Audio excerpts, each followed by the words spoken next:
ఇప్పటిదాకా సొంత స్థలాలు ఉన్నవారికి ఇళ్లిచ్చామని, స్థలం లేని వారికి క్యూర్ ప్రాంతాల్లో నిర్మిస్తామని ప్రకటించారు. ఎలాంటి లాభాపేక్ష, స్వార్థ లేకుండా పేదలకు గృహాలు ఇవ్వాలి అనేదే తమ ప్రభుత్వ లక్ష్యమని చెప్పారు.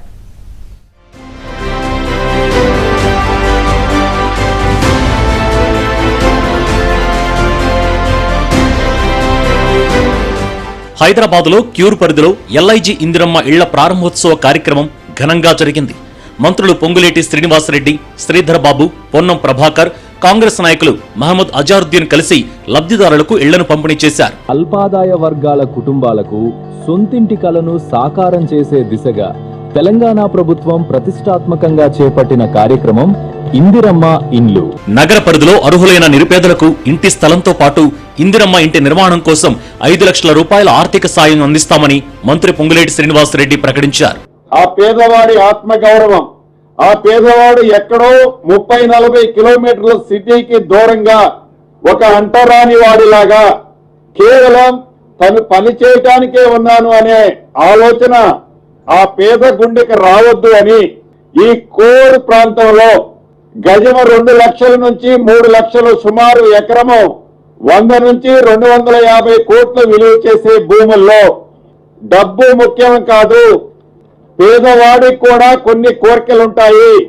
పేదవాడికి కూడా ఈ కోరు ప్రాంతంలో నివసించాలనే ఆశ తప్పు కాదు. ఇందిరమ్మ ప్రభుత్వం అంటేనే పేదోడి ప్రభుత్వం.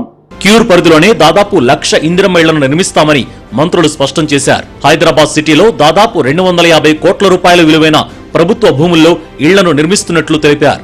మొదటి విడత కింద 16 నియోజకవర్గాల్లో స్థలాలు అందుబాటులో ఉన్న చోట 500 ఇళ్ల చొప్పున నిర్మాణ పనులు చేపడుతున్నామని, ప్రతి ప్లాటు 525 చదరపడుగుల విస్తీర్ణంతో లబ్ధిదారులకు సౌకర్యవంతంగా ఉండేలా డిజైన్ చేశామని చెప్పారు. తాము ఇందిరమ్మ ఇళ్లు కట్టే ఒక్కో స్థలం విలువే బహిరంగ మార్కెట్లో 40 నుంచి 60 లక్షల రూపాయల వరకు ఉంటుందని గుర్తు చేశారు.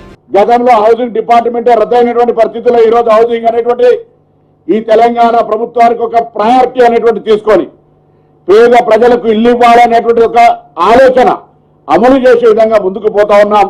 ఇంతకుముందు చెప్పినట్టుగా రేపు బల్కంపేట ఎల్లమ్మ కళ్యాణం, మళ్ళీ బల్లకంపేట ఎల్లమ్మ కళ్యాణం లోపల హైదరాబాద్ లో 1,00,000 ఇళ్ల పంపిణీ కార్యక్రమం జరగాలనేటువంటి ఒక టార్గెట్ తీసుకొని పోతా ఉన్నాం. తప్పకుండా అందరూ కూడా సహకరించాలి. ఇందులో గౌరవ శాసనసభ్యులు, ఇతరులు, పెద్దలందరూ కూడా రాజకీయాలకు అతీతంగా ఈరోజు ప్రభుత్వం ప్రజాపాలన ప్రభుత్వం ఇచ్చిన తర్వాత అన్ని కార్యక్రమాలు ఆర్థికంగా భారం పడ్డ ప్రతి కార్యక్రమాన్ని నెరవేర్చుకొని ముందుకు పోతా ఉన్నాం. ఈరోజు సొంత ఇంటి కళ అనేది వెనకటికి సామెత కూడా అనేది, ఇల్లు కట్టి చూడు పెళ్లి చేసి చూడు అనేది.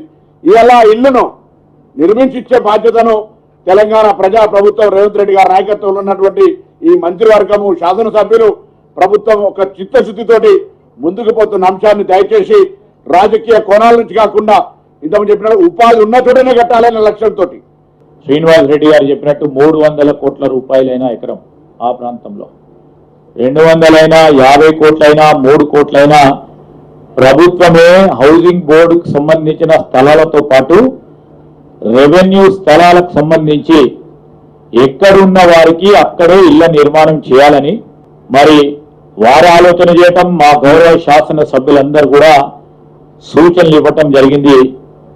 అందరి సూచనలు కూడా తీసుకొని ఈరోజు వర్టికల్ గా గౌరవప్రదమైన ఇళ్ల నిర్మాణ కార్యక్రమం చేయాలని ఆలోచన చేయటం జరిగింది. ఆలోచన భాగంలోనే ఈరోజు మరి లాంచ్ చేసిన ఇందిరమ్మ ఇల్లు కోర్ అర్బన్ రీజన్ ఎకానమీకి సంబంధించిన అంశం ఇది.